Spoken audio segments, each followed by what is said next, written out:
पाकिस्तान जिंदाबाद। 7 खवातीन 50 साल तक इमरान खान की लाश पर हुकूमत करना चाहती हैं। बेगैरत बेशर्म कहते हैं कि भाग गए। मेरे लोग क्या दहशतगर्द हैं जो तुम गोलियां मारो और बेचारे खड़े रहेंगे। अब जब असलहा उठा कर आएंगे तो बताएंगे भागता कौन है। अस्सलाम वालेकुम नाज़रीन, बास पॉलिटिक्स में खुश आमदीद। मैं हूं आपका मेजबान आबिद नसीर। नाज़रीन, पहले हुआ करता था ये तेरा जज है, ये मेरा जज है, ये तेरा जर्नैल है, ये मेरा जर्नैल है, ये तेरा DGISI है, ये मेरा DGISI है, ये तेरा IG है, ये मेरा IG है, ये तेरा SHO है, ये मेरा SHO है, ये तेरा राबरो रहनुमा है, ये मेरा रहनुमा है, ये तेरा लाडला है, ये मेरा लाडला है।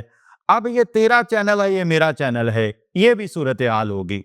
आप हैरान होंगे कि बुशरा बीबी की तर्जुमान मिशाल यूसुफजई को सिर्फ इस वजह से डीनोटिफाई कर दिया गया कि उन्होंने जियो न्यूज को इंटरव्यू दिया। अब सारी चीजें अपनी जगह, लेकिन इस तरह की जो एक हदें पार करना ना, ये मुनासिब नहीं। वो पाकिस्तान मुस्लिम लीग नून हो, वो पाकिस्तान पीपल्स पार्टी हो, वो जमात इस्लामी हो, वो JUIF हो, या MQM हो, या फिर पाकिस्तान तहरीक इंसाफ हो। लोगों को मतलब हर जमात ये क्लेम करती है, ये दाड़ रही होती है, हम जमहूरियत के परवदा, हम जमहूरियत को परवान चढ़ाने वाले, हम दरे में आनी सियासत करने वाले, हम प्यार करने वाले, हम जमहूर की बात करने वाले, हम लोगों की बात करने वाले, हम लोगों के हकूक की बात करने वाले। जमहूर के बगैर मुआशरा अपाहज है, मुआशरा लूला लंगड़ा है। लेकिन सब जब वक्त आता है गैर जमहूरी साबित होते हैं, डिक्टेटर साबित होते हैं और हदें क्रॉस करने वाले साबित होते हैं। मतलब मेरे सामने आया जब मिशाल यूसुफजई ने को डीनोटिफाई कर दिया गया सिर्फ इस वजह से कि उन्होंने जियो न्यूज को इंटरव्यू दिया। This is what very unfortunate. किसी भी जमात की तरफ से इस तरह का कोई इस तरह की हरकत हो वो मुनासिब नहीं है। तो बहरहाल जी, ये तेरा चैनल ये मेरा चैनल भी शुरू हो गया। उसके बाद जनाब अली अमीन गंडापुर ने बड़ा दाड़ा जी, बहुत तगड़ी बातें कर दी। अली अमीन गंडापुर समझ नहीं आती, ये भाग भी जाते हैं। उसके बाद मतलब लफ्ज़ जरा चेक कीजिएगा। बेगैरत बेशर्म कहते हैं कि भाग गए। मेरे लोग क्या दहशतगर्द हैं जो तुम गोलियां मारो और बेचारे खड़े रहेंगे। अब जब असलहा उठा कर आएंगे तो बताएंगे भागता कौन है। तगड़े हो जाना, ये कहा जी अली अमीन गंडापुर ने असेंबली में खिताब किया, KPK असेंबली में, और बड़ा हैवी किस्म का धाड़ा।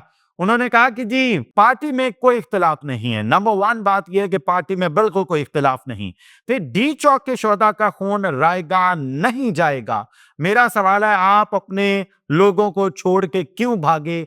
पाकिस्तान तहरीक इंसाफ के कारकुनान बेचारे पीछे लगे रहे कि जानो सानू छड़ के ना चले जाना, हम अकेले रह जाएंगे, हमें ना छोड़ के जाइएगा। लेकिन वो शुक्र आमदी हो यार, प्लीज। अच्छा, वो तो शुक्र है भी वापस आ गए। लेकिन जब दौड़े तो ऐसे दौड़े कि किसी को पता ही नहीं चला। कोई 8 से 10 घंटे ऐसे गुमगू की कैफियत रही कि लोग हैरान थे कि हमारे लीडर, हमारी लीडरानी बुशरा बीबी और हमारे लीडर अली अमीन गंडापुर किधर गए। अच्छा जी, लेकिन गंडापुर को एक क्रेडिट जाता है, जहां सबसे बड़ी धांधली पंजाब में हुई, सबसे ज्यादा खिलवाड़ पंजाब में हुआ, सबसे ज्यादा केसेस पंजाब से रजिस्टर्ड करवाए गए कि 8 फरवरी 2024 को पाकिस्तान तहरीक इंसाफ का मैंडेट चोरी किया गया। लेकिन सबसे ज्यादा लोग लेके आए अली अमीन गंडापुर। पंजाब बिल्कुल जीरो नजर आया। पंजाब की जो कयादत है वो बिल्कुल धड़न तख्ता होगी। ये एक क्रेडिट अली अमीन गंडापुर को देना पड़ेगा। बहरहाल वो इमरान खान की कॉल पे इमरान खान को बचाने के लिए निकले। अच्छा कि हुकूमत ने, फिर अली अमीन गंडापुर ने क्या कहा? हुकूमत ने अपने रवायात को कायम रखते हुए 245 के तहत फौज को मुजाहरे में मुदाखलत की इजाजत दी। फिर जी, अनारकली मॉडल टाउन के बाद D चौक पर गोलियां बरसाई गईं। अच्छा यार, ना 2 तरह के एस्पेक्ट्स आते हैं। 9 मई का वाकया हुआ तो पाकिस्तान तहरीक इंसाफ क्लेम कर रही थी कि लोगों को रोका क्यों नहीं गया। अब जब 26 और 7 दिसंबर की दरमियानी शब ये सानहा रोका गया तो अब ये सवाल किया जाए, भाई रोका क्यों सानू? भाई हमने अपना काम करना था, हमें रोका क्यों गया? वहां रोका क्यों नहीं गया? इतना बड़ा नुकसान इसलिए हुआ कि रोका नहीं गया, और यहां रोका क्यों गया?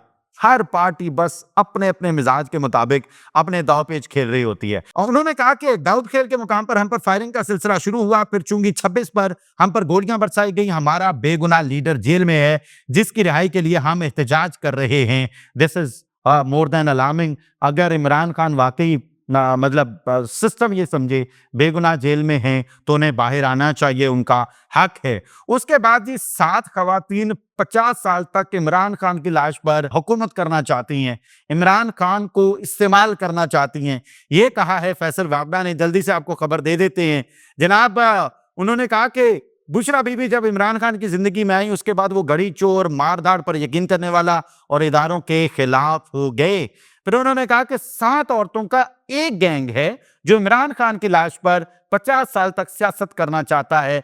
मैं हैरान हूं कि इमरान खान को बेच के फैसल वाकदा भी अपना रेट बढ़ा रहे हैं, नथिंग एल्स। उसके बाद जी मतीउल्लाह जान, उनकी जमानत हो गई है, लेकिन फाजिल जज ने बड़ा डांटा। ताहिर अब्बास अपरा ने काफी स्कोल्ड किया साफियों को कि आपने प्रोसिक्यूटर राजा नवीद को यह क्यों कहा कि तुम हराम खाते हो, तुम झूठ बोलते हो, ये गलत बात है। उन्होंने कहा जब से सहाफत स्क्रीनों पे आई है ना, बेड़ा गर्क होके रह गया है। मेरा ख्याल है कि हर किसी को ना अपनी हुदूद में रहना चाहिए। सहाफियों को भी मुनासिब से सवाल करने चाहिए थे। ज़ाहिर है वो प्रोसिक्यूटर हैं, ज़ाहिर है उन्होंने हुकूमत का दिफा करना है, लेकिन प्रोसिक्यूटर को भी ये देखना चाहिए। लेकिन भाई नौकरी है, मैं कैसे कह सकता हूँ, नौकरी तो करनी है। बट थिंग इज के सहाफियों को भी ख्याल करना चाहिए और जज साहब को भी एक तगड़ी स्टेटमेंट देनी चाहिए थी कि एक शख्स ने अगर गलत खबर दी है, उस पर पुलिस पर हमला करने और मुनशियात का केस क्यों डाला गया। इसको लेके इतना तांगना चाहिए था ना हुकूमत को, सरकार को, कि भाई आप होते कौन है इस तरह के गलत मुकदमा, जबकि